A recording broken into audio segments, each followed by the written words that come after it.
Drake dropped 3 separate albums in one night: Iceman, Habibti, and Maid of Honor. Now, everybody's talking about the music, but I need you to hear the business. Each one of those projects has its own SoundScan code. Why does that matter? Because Drake was allegedly on the back end of a $400 million deal with Universal Music Group, and that deal required 3 more studio albums. He knocked out his entire contractual obligation in 24 hours.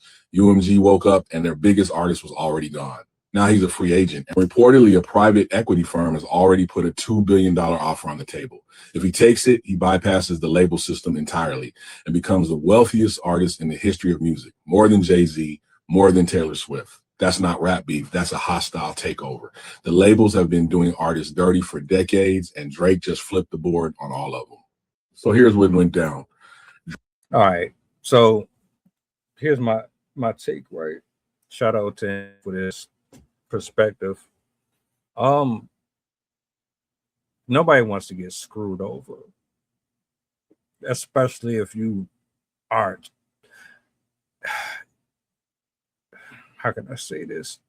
If you write your own music and you put hours and years in to give these people, which is the audience, quality music, you going on road, you doing concerts, you spending all these long hours in the studio, et cetera, then I want to be compensated properly. Don't cheat me. I get that. One of the reasons why Tory Lanez is has the problems that he has right now. But with that being said, knowing that nobody wants to be treated unfairly on any job,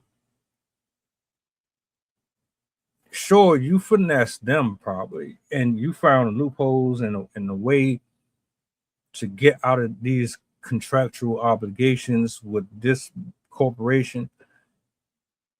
I don't mean that you about to screw me over as the consumer. Like, I'm not about to spend all this money on trash. I'm sorry. There's mixed reactions about his albums. A couple people like Iceman. I'm not really a Drake fan. He got some good music to some degree. But I don't really respect ghostwriters in the industry. I mean, you can make your money. I ain't hating on that. But if you're gonna be making all this bread off of me, I would rather the money go to the person who's actually responsible for putting the lyrics out there. But that's just my opinion.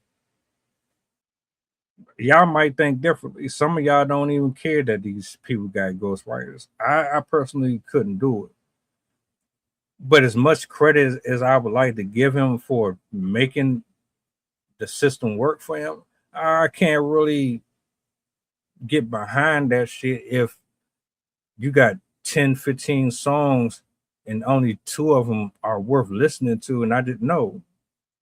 I'm good on that. But I want to know what y'all think about it. How y'all feel about his content overall and what this man just said here. Do you agree? Do you disagree with anything that was spoken up here?